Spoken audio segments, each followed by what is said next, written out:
출애굽의 사명을 위해 태어난 모세는 이제 바로의 딸의 아들로 입양되어 바로의 궁전에서 40년 동안 왕이 되는 수업, 지도자 수업을 받았고 또다시 미디안 광야에서 40년 동안 연단을 받은 뒤에 비로소 호렙산 가시떨기 불꽃 가운데서 출애굽의 소명을 받을 수 있었습니다. 할렐루야. 네. 훈련과 연단이 필요합니다. 알겠습니까? 오늘날 양떼를 몰고 하나님이 계신 정상으로 알려진 호렙산에 이른 모세는 이곳에서 떨기나무에 불이 붙었지만 사라지지 않는 아주 신기한 광경을 목격하게 되었습니다.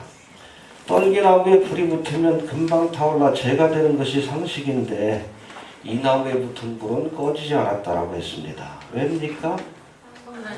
일반적인 불이 아니라 하나님의 불이 임했기 때문이에요. 불을 받아야 합니다. 내 연습으로 할 수 있는 일에는 한계가 있어. 5분만 타면 그 다음엔 번아웃 됩니다. 그러나 우리가 하나님 주시는 불, 성령의 불을 받을 때에 꺼지지 않는 불과 같이 우리가 주님 앞에 꺼지지 않는 열심으로 사명을 감당할 수 있다는 겁니다. 불을 받아야 합니다. 모세는 이곳에서 떨기나무 가운데 임하신 하나님께로부터 내가 너를 바로에게 보내어 너로 내 백성 이스라엘을 애굽 땅에서 인도하여 내게 하리라는 말씀을 듣게 됩니다. 이처럼 모세가 애굽 땅으로 내려가 내 백성을 구하라. 해봅시다. 애굽으로 내려가 내 백성을 구하라. 이러한 하나님의 명령을 받았음에도 모세는 이 사명을 감당하기를 주저합니다. 내가 간다 할지라도 이스라엘 백성이 믿지 않을 것이다. 어떻게 믿겠느냐. 80년 만에 나타나가지고. 또 나는 입술이 둔한 자다. 또 나는 자격이 없는 사람이다. 이렇듯 여러 가지 핑계를 댑니다. 이에 하나님이 모세에게 능력의 지팡이를 들려주시고 할렐루야. 또 그의 형 아론을 돕는 자로 붙여주시며 가라라고 명령하십니다. 그러나 그래도 할 수 없다라고 하자 결국 하나님이 너를 바라시며 핑계를 대지 말고 사명을 감당하라 말씀하고 계십니다. 여러분, 훗날 이 모세가 하나님의 사명을 완수하는 하나님의 위대한 일꾼이 되지만 할렐루야. 그래서 구약의 가장 위대한 일꾼은 여러분 모세예요. 모세. 예전을 예표하기도 하고 적어도 출애굽의 사명을 받는 이 순간만큼은 이 모세의 믿음에 많은 문제가 있었다는 것을 우리가 알 수 있습니다. 알겠습니까? 네. 자격이 있어서 부른 게 아니에요. 이해됩니까? 부르시고 나서 정말 사명에 합당한 믿음과 자격을 갖추게 된 겁니다.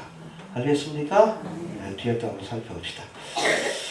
자, 오늘은 지난 시간에 이어서 출애굽의 사명을 받는 과정에서 모세가 보여주었던 그 모습, 특별히 그가 출애굽의 사명을 감당치 못하겠다며 내세웠던 몇 가지 핑계들을 생각하면서 주님의 사명을 감당하려 하는 자들에게 하나님이 요구하시는 믿음이 무엇인지 다시 한번 생각해 보도록 하겠습니다. 할렐루야. 네. 첫 번째 1절에 보니까 모세가 하나님 앞에 출애굽의 사명을 감당하라 하실 때에 뭐라고 핑계를 댑니까? 하나님의 백성들이 믿지 않을 것이다. 환경을 탓해서. 이해가 되십니까? 1절 한번 다시 봅시다. 시작. 모세가 대답하여 그러나 그들이 나를 믿지 아니하며 내가 가르치지 아니하고 이르기를 여호와께서 내게 나타나지 아니하셨나이다. 그렇죠. 환경 이스라엘 백성을 탓했습니다. 하나님 기뻐하지 않는 일입니다. 이스라엘 백성들 가운데 갑자기 자신이 나타나서 여호와 하나님이 나를 너희에게 보내셨다 하면 과연 이스라엘 백성들이 나를 믿어주겠는가 라고 그렇게 핑계를 댑니다. 이 모세 입장에서 생각해보면 충분히 우려할 만한 상황이기도 합니다. 그렇죠?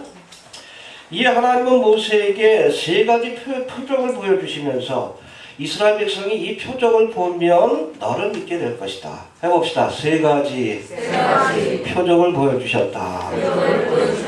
하나님이 함께 하시는 표적.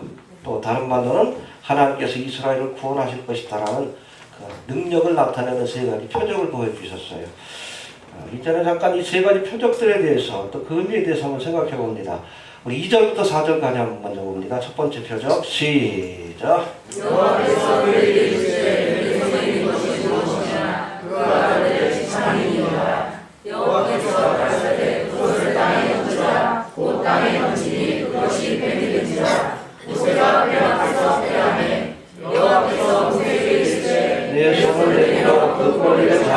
그가 손을 내밀어 잡으니 그 손에서 지팡이가 된다. 할렐루야. 모세의 지팡이가 무엇이?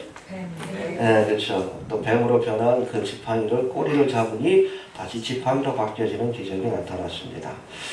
모세가 손에 쥐고 있던 목자의 지팡이를 땅에 던짐에 지팡이가 뱀이 되고 또 손을 내밀어 그 꼬리를 잡음에 다시 지팡이가 되는 표적, 첫 번째 표적을 보여주셨는데 이 뱀이 지팡이가 되는 표적은 한 두 가지 의미로 해석을 할 수 있어요. 첫 번째, 히브리어로 이 뱀이라고 하는 단어가 나하시라고 되어 있는데 이 뱀은 일반적으로 사탄 혹은 사탄의 세력을 상징합니다.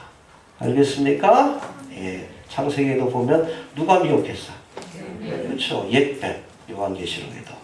이해가 되십니까? 사탄 혹은 사탄의 세력을 상징합니다. 여러분, 이 출애굽 당시에 하나님의 백성을 억압했던 애굽의 원세자 바로가 쓴 왕관에 바로 이 뭐가? 코브라. 보셨죠? 이 영화 속에서. 여러분, 세상의 원세는 마귀로부터 온 겁니다. 이해가 됩니까? 공중의 원세자는 자. 이 바로의 원세가 뱀으로부터 온 거예요. 저도 재작년에 동남아시아 앙코르와트에 한번 갔더니 뱀이요, 뱀. 부처도 뭐 칠두사 거기에 앉아가지고 그냥 뭐 요구하는 장면 뭐 그런 걸 만들어놨어. 뱀의 도시요, 뱀의 도시. 희한해요. 하나님의 복음이 안 들어간 거 보면 뱀을 숭배합니다. 희한하게 본능적으로 사탄을 숭배해요. 여하튼 여러분, 애굽의 왕이 바로 사탄으로부터 권세를 위임받은 적그리스도를 예표하는 인물이다라고 보시면 됩니다. 특별히 출애굽기에서 이해가 되십니까? 예. 또 4절의 말씀을 보면 하나님께서 이 모세에게 지팡이가 변한 이 뱀의 꼬리를 잡으라. 해봅시다. 뱀의 꼬리를 잡으라. 뱀의 꼬리를 잡으라. 원래는 여러분 꼬리 잡으면 그냥 휙 물잖아. 근데 꼬리를 잡으라고 했어요. 그래도 괜찮을 것이다. 할렐루야. 뱀을 제어하는 능력을 하나님께서 주시겠다는 거예요. 믿습니까? 네. 잡으라는 뜻에 해당되는 히브리어가 아하즈라고 되어 있는데 이것은 제지하다, 조롱하다. 뱀의 권세를 제지하고 사탄 마귀를 우리가 제어하는 능력을 하나님께서 주셨다. 모세에게 주셨다. 상징적인 표현입니다. 알겠습니까? 여러분, 사탄 마귀에게 위임을 받은 바로의 권세가 아무리 크다 할지라도, 그렇죠? 여러분, 출애굽에 가면 영적인 대결이에요. 10가지 재앙을 통해서. 바로의 권세가 아무리 크다 할지라도 누구로부터 권세를 위임받았어? 뱀으로부터 바로의 권세. 그러나 하나님의 권세, 하나님께서 들어쓰시는 모세의 권세를 이길 수 없다. 상징적인 표현으로 뱀을 손으로 잡는 그런 표적을 보여주신 겁니다. 할렐루야. 여러분, 사탄 마귀의 권세가 아무리 커도 하나님의 자녀의 권세를 이길 수 없습니다. 우리 안에 계신 분이 마귀, 사탄 마귀, 어둠의 세력보다 강하십니다. 믿습니까? 그리고 두 번째, 이 뱀은 일반적으로 성경에서 보면 사탄의 권세를 상징하지만 유일하게도 이 모세가 광야에서 들었던 이 노뱀은 사탄 마귀가 아니라 뭘 상징해요? 십자가에 달리신. 그래서 장대 위에 뱀을 달라. 예수님이 막대기 위에, 장대 위에 달리셨죠. 알겠습니까? 예. 해봅시다. 노뱀은 예수님을 예표한다. 예, 구체적으로 민수기 21장을 보면 이스라엘이 범죄할 때 하나님께서 불뱀을 보내서 심판을 내리십니다. 그때 이 이스라엘 백성들이 회개하고 구원을 요청하자 하나님께서는 모세에게 뭘 만들라?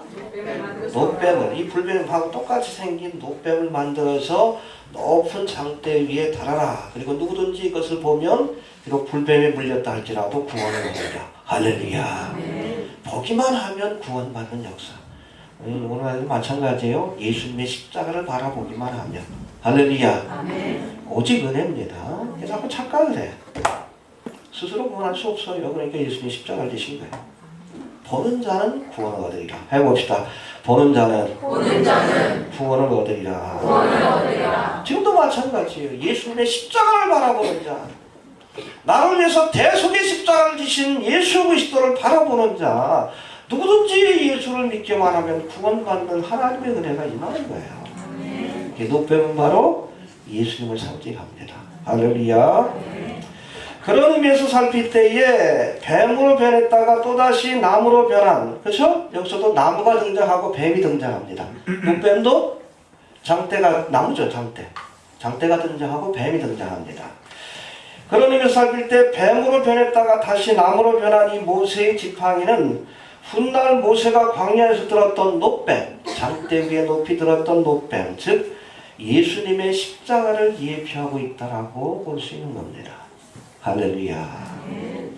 여러분 신명기 21장 23절에 보면 나무에 달린 자마다 하나님께 저주를 받았다. 실제로 예수님이 저주를 받으셨죠. 어디서? 십자가에서. 왜? 우리를 그 죄와 저주와 사망에서 구원하시기 위해서. 할렐루야. 저주받은 자처럼 십자가에 달리셨죠. 마치 저주받은 뱀처럼.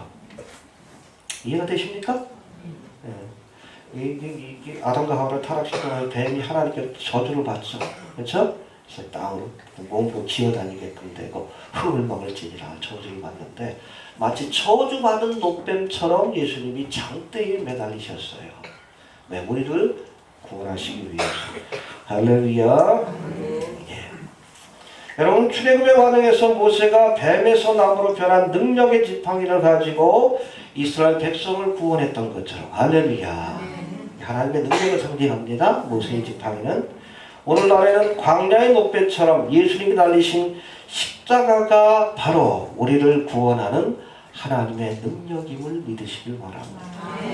십자가의 도가 헬라인에게는 미련한 것이고 유대인에게는 꺼리끼는 것이라도 그 십자가의 도를 믿는 우리에겐 우리를 구원하시는 하나님의 능력이 됩니다. 할렐루야. 해봅시다. 십자가가 능력이다. 알겠습니까? 이 능력의 지팡이는 예수님의 십자가를 상징합니다. 뭐예요? 구원하시는 능력. 해봅시다. 우리를 구원하시는 능력이다. 예, 예수님의 십자가 곧 우리를 죄와 사망의 권세에서 구원하시는 능력의 지팡이가 됨을 믿으시길 바랍니다. 자, 두 번째 표적, 첫 번째 지팡이가 뱀으로 또 뱀이 지팡이로 바뀌는 첫 번째 표적. 두 번째 표적은 6절과 7절에 나와 있는데 한번 봅시다. 시작.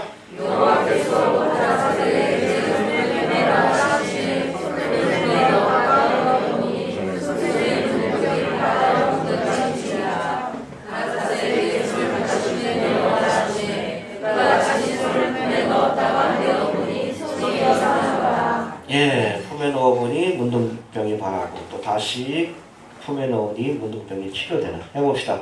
문둥병이 치료되는 표적. 우리 구약에서 문둥병은 저주받은 자에게 내려지는 병으로 그 천형으로 그렇게 알려져 있어요. 대표적인 것이 바로 미리암이죠. 모세를 대적했다가 문둥병이 바랍니다. 그러니까 모세가 기도해서 낫긴 했지만 또 문둥병이 바라는 동안에는 진 밖에 쫓겨나가지고 하나님 앞에 회개하는 시간을 가졌어요. 하나님의 저주를 상징하는 질병입니다. 알겠습니까? 모세의 손에 바란 이 문둥병은 바로 저주받은 이스라엘 백성들의 그 상태를 보여주고 있습니다. 그렇죠? 바로의 학장 밑에서 저주받는 삶을 살고 있는 애굽 땅에서 고통당하는 이스라엘 백성들의 상태를 보여줘요. 넣었다 빼니까 문둥병이 바랬다. 이스라엘의 모습입니다. 알겠습니까? 그런데 모세가 하나님의 명령을 받고 문둥병이 든 손을 품에 다시 넣고 꺼내니 문둥병이 깨끗이 치료가 되었다라고 말씀하고 있습니다.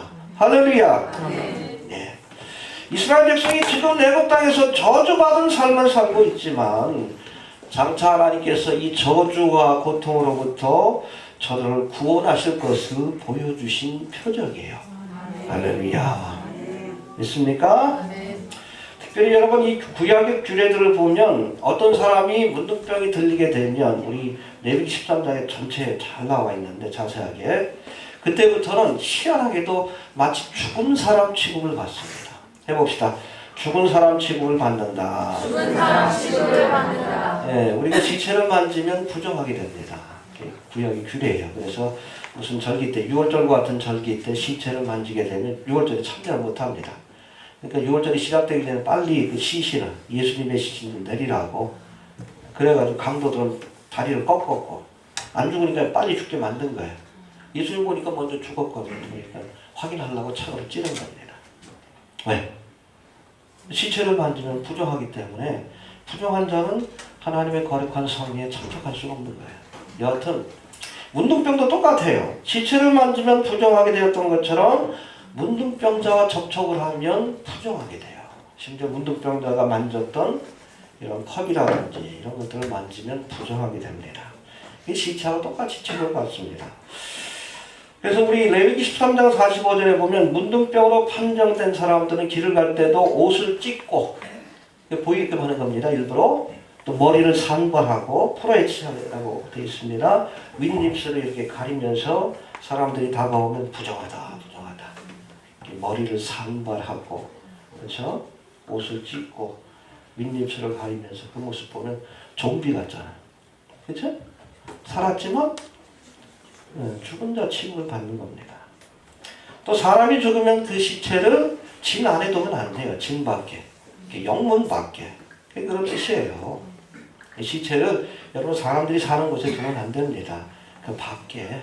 공동묘지도 그 밖에. 영문 밖에라는 표현이 그거예요. 사람이 죽으면 그 시체를 영문 밖에 매장했던 것처럼 문둥병에 걸리게 되면 마치 시체처럼 진 밖에, 이스라엘 진 밖에 추방되어서 그곳에서 따로 살아야 합니다. 죽을 때도 거기서 초상을 치러야 돼요. 이게 한마디로 문둥병에 걸리면 곧바로 죽은 사람처럼 취급을 받게 되는 거예요. 이렇듯 발병하기만 하면 고치기도 힘들고 지금도 마찬가지죠. 치료된 문둥병도 있다고 했지만 치료 안 되는 문둥병은 고치기도 힘들고 또 죽은 자처럼 취급받더니 문둥병이 치료되었다는 것은 그야말로 죽은 자가 살아나는 것과 같은 부활의 표적임을 믿으시길 바랍니다. 네. 알겠습니까? 희한하죠? 첫 번째 표적은 십자가의 표적. 두 번째 표적은 부활의 표적을 보여주셨어요. 알겠습니까? 예. 앞서 살핀 것처럼 지팡이가 뱀으로 또 뱀이 지팡이로 변한 첫 번째 표적이 예수님의 십자가를 예표하고 있다면 일단 걸리기만 하면 죽은 자처럼 취급받던 이 문둥병이 치료된 사건은 부활의 부활을 예표하는 그러한 이적이라고 할 수 있다는 겁니다. 하나님이 모세에게 보여주셨던 첫 번째와 두 번째 표적이 바로 예수님의 십자가와 부활의 사건을 예표하고 있다는 겁니다. 그걸 보고 믿어야 돼? 그 표적을 보고도 믿지 못하면 세 번째 표적이 나타나는 거예요. 이해가 됩니까? 예, 여러분 십자가와 부활의 표적은 예수님이 말씀하신 요나의 표적이에요. 요나가 물고기 뱃속에 갇힌 지 사흘 만에 다시 살아난 것처럼 예수님의 십자가와 부활. 이거 보고도 믿지 못하면 하나님의 재앙과 심판을 받게 되는 겁니다. 요나의 표적 외에는 더 이상은 보여줄 것이 없다. 첫 번째, 두 번째 표적을 보고 깨달아야 합니다. 깨닫지 못하면 세 번째 표적이 되어지는 거예요. 세 번째 표적이 뭡니까? 8절 9절 한번 봅니다. 시작. 여호와께서 가라사대 그들이 너를 믿지 아니하며 그 처음 이적의 표적을 받지 아니하고 둘째 이적의 표적은 믿으리라. 그들이 그 이적을 믿지 아니하며 내가 믿지 아니하면 너는 다시로 찾아다가 지혜라. 내가 시아사가 지혜에서 피하리라. 예. 지팡이가 뱀으로 뱀이 지팡이를 변하는 첫 번째 표적은 십자가의 표적입니다. 또 문둥병이 치료되는 두 번째 표적은 부활의 그 사건을 예표하는 표적이에요. 그것도 믿지 못하는 자에게는 물이 변하여 피가 되는. 알겠습니까? 세 번째 표적. 이건 재앙이에요. 재앙. 알겠습니까? 바로 앞에 가서 내 백성은 이스라엘 백성을 보내라 그러면서 표적을 보여줬지만 바로 왕이 들었어요, 안 들었어요? 그러고 나서 하나님께서 10가지 재앙을 내리는데 그 10가지 재앙 가운데 첫 번째 재앙이 피해 재앙. 그렇죠. 피해 재앙이에요.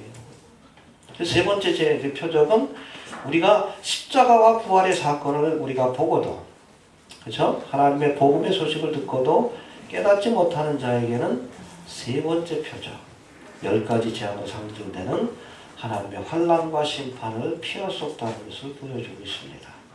알겠습니까? 10가지 재앙이 뭐죠? 피, 개구리, 파리, 악질, 독종, 우방, 메뚜기, 흑암, 장자. 알겠습니까? 예. 아무튼 바로왕이 첫 번째, 두 번째 표적을 보고도 깨닫지 못했어요. 그런데 하나님께서는 10가지 재앙을 내리시고 바로의 교만을 꺾으신 뒤에 이스라엘 백성을 구원하셨음을 우리가 기억할 수 있게 되기를 바랍니다.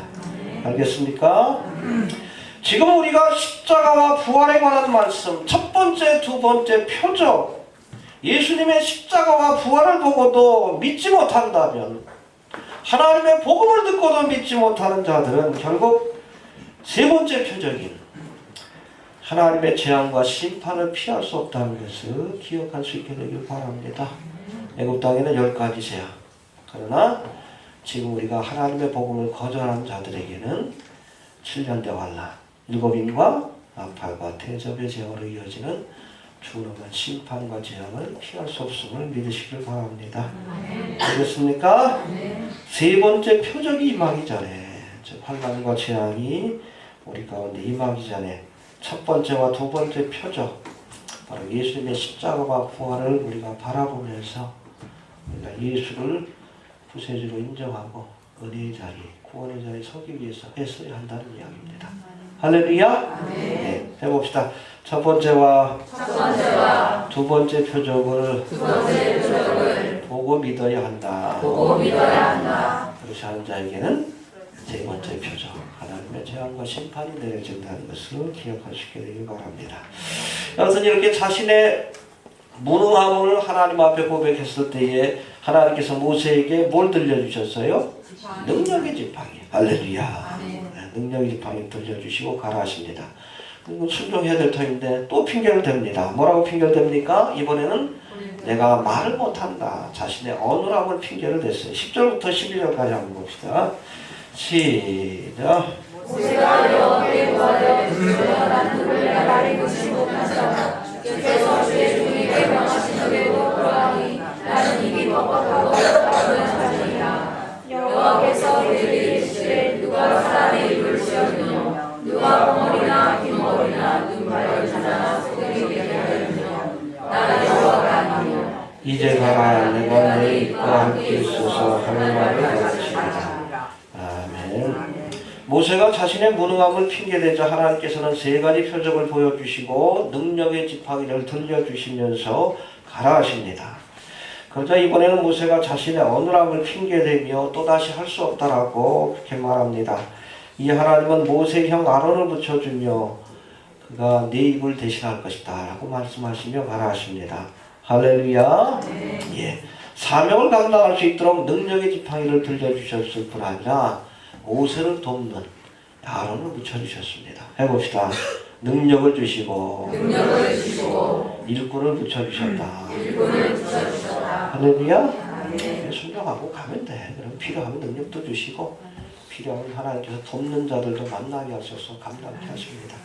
믿습니까? 이번에 대구 집회했는데 보니까 이 여자 목사님이 이렇게 그 지역에서 이렇게 10년 넘게 종말에 대해서 요한계시록 강의도 여러 군데 좀 들으면서 고민하다가 우리 박모선 김수인 장로님이 보내주신 책을 보고 제 책을 보고 정리가 됐다 그래가지고 사실은 이번에 세미나를 하게 됐는데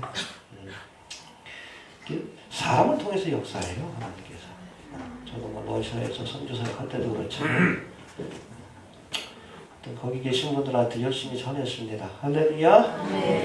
장로계 신자들이 많아가지고 어떻게 보면 정말론에 있어서는 불모지요. 휴고 그러면 이단으로 몰아가는 분위기예요. 합동 통합청 목사님들이 많으신데 어찌됐든 주관하신 목사님 얘기로는 거기서 지금 요한계시록 강의가 10월달까지 있는데 내년부터는 그 강의가 끝나면 목사님을 좀 청빙해서 좀 하고 싶다 이런 얘기를 하십니다. 모르겠어요. 그 전에 주님 안 오시면 순종해야죠. 알겠습니까? 사실은 그 완악한 장로교회가 깨지면 한국교회가 변화됩니다. 여러분 장로교 목사한테 정결교 목사는 명함도 못 내밀어요. 저기 경상도 지역에서 정결교 목사라는 이단인 줄 알아요. 추가 얘기하면 이단인 줄 압니다. 그런 분들이 또 듣겠다 그러니까 이것도 기적이요. 정말 기적이에요. 어찌됐든 그곳에서도 좀 바람이 좀 불었으면 좋겠고 또 주님도 급하신 것 같은데 하여튼 때마다 하나님께서 도울 자를 붙여주십니다. 알겠습니까? 예, 예수님의 제자들도 예수님이 곁을 떠난다 하니까 두려워했는데 하나님 뭐라고 그랬어요? 예수님이 보혜사를 돕는 자를 보내주시겠다. 할렐루야. 믿음으로 순종하면 필요하면 능력도 주시고 필요하면 돕는 자를 붙여주셔서 사명을 감당케 하십니다. 순종하면 나갑시다. 예. 그리고 마지막으로 이 모세는 자신의 무자격함을 핑계를 댑니다. 세 번째 핑계예요. 첫 번째는 뭐 이스라엘 백성을 탓하고, 그 다음에 내가 어눌하다라고 탓하고, 세 번째는 나는 자격이 없습니다. 겸손한 것 같지만 지나친 겸손은 교만이에요. 이해가 됩니까? 예. 13절 한번 봅시다. 시작. 예. 능력의 지팡이를 들려주시고 아론을 붙여주셨지만 그럼에도 모세가 사명을 거부하며 자신의 무자격함을 핑계댑니다. 보낼 만한 사람을 보내소서. 지금 겸손한 말 같지만 하나님 편에서는 기분 나쁜 말이죠. 이렇게 사람 볼 줄 모르세요? 이런 거죠. 교만이에요. 이거 교만이에요. 싸가지가 없는 거지. 하나님이 너를 바라시잖아요. 참다. 그렇게 사람 볼 줄 모르세요? 사실 모세는 태어날 때부터 이스라엘을 구원할 사명자로 선택받은 사람입니다. 그래서 이름도 모세요. 구원자라는 뜻이. 그러나 지금까지 모세는 이스라엘을 구원하는 사명을 맡기엔 문제가 많은 삶을 살아왔습니다. 이스라엘 백성들이 바로의 학정 밑에서 시달릴 때 그는 바로의 궁전에서 호의호식하며 동족의 고통을 외면했던 사람입니다. 이해가 되시죠? 예. 또 그가 할 때 이스라엘 백성을 돕기 위해 나서기도 했었지만 이 일이 발각되자 혼자만 살겠다고, 그렇죠? 이스라엘 백성을 다 버려두고 광야로 도망갔던 사람이에요. 그렇게 80년을 보낸 사람입니다. 그런 자신에게 이스라엘 백성을 구원하라는 사명을 맡기니 여러 가지 핑계를 대다가 마지막엔 보낼 만한 사람을 보내소서라고 고백하고 있는 겁니다. 이해가 되시죠? 여러분, 인간적으로 볼 때 모세는 출애굽의 사명을 감당하기엔 아주 부적절한 사람입니다. 해봅시다. 부적절한 사람이다. 부적절한 사람이다. 하나님 이렇게 부적절한 사람을 쓰길 기뻐하셔. 어떨 때. 무자격하고 부적절한 사람이다. 자격이 없습니다. 그럼에도 불구하고 하나님은 모세를 불러 이제 출애굽의 사명을 감당하라 하십니다. 자격이 있어서 부른 것이 아니라 하나님의 부르심 자체가 자격이 되는 거예요. 자꾸 착각을 해. 내가 자격이 있어서 부름 받았다고 착각하니까 교만해져. 하나님이 불러주신 것 자체가 자격입니다. 해봅시다. 자격이 있어서 부른 것이 아니라 부르심이 자격이다. 그렇죠? 모세를 부르실 때도 자격이 있는 사람이 아니야. 사도 바울을 부를 때도 자격이 있는 사람이 아니잖아. 예수 믿는 사람 핍박하고 얼마나 못된 사람입니까? 근데 부르심 자체가 자격이 되는 거예요. 이해가 되십니까? 예, 우리 그리스도인은 두 가지 소명을 받아야 된다. 부르심을 받아야 된다고 했죠. 첫 번째 소명은 뭐예요? 구원의 자리로 부르심. 할렐루야. 아담과 하와가 범죄했을 때 하나님이 아담을 찾아가 아담아 내가 어디 있느냐. 구원의 자리로 부르시는 거예요. 믿습니까? 예. 두 번째 소명은 뭐라고 합니까? 사명의 자리로 부르심. 내가 누구를 보내면 누가 나를 이어갖고 이스라엘을 부르실 때. 이해가 되십니까? 그래서 우리 그리스도인들은 첫 번째 소명과 두 번째 소명을 받아야 된다라고 이렇게 얘기를 합니다.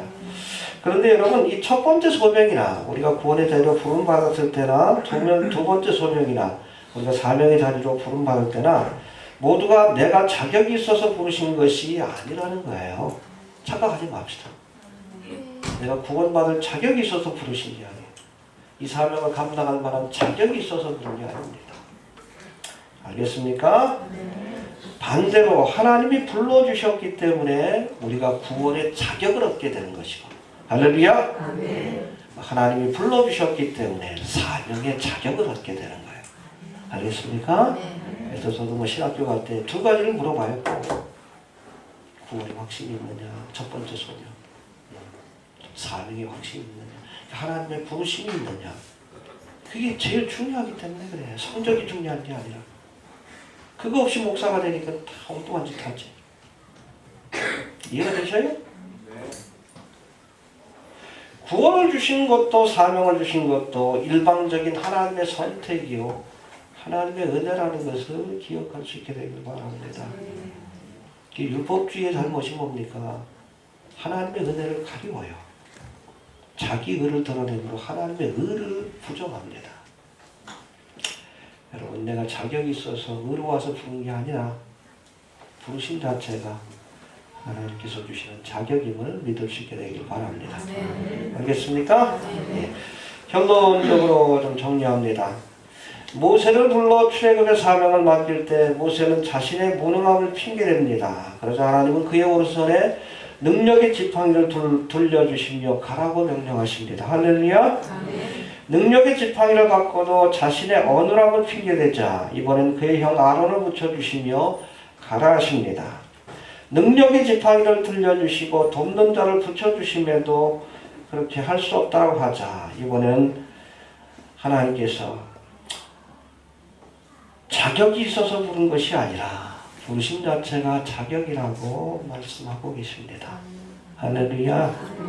네, 어찌 보면 우리가 모세처럼 무능하고 어눌하고 자격이 없는 사람이지만 하나님은 우리를 통해서 세상을 구원하기를 기뻐하십니다.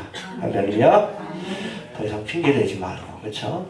이 핑계 저 핑계 대지 마시고, 그렇죠? 부르실 때 아멘으로 순종하여 우리가 많은 영혼을 구원하는 귀한 사역을 감당하는 주님의 일꾼이 되시길 바랍니다.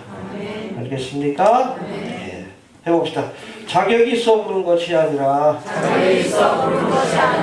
부르심이 자격이다.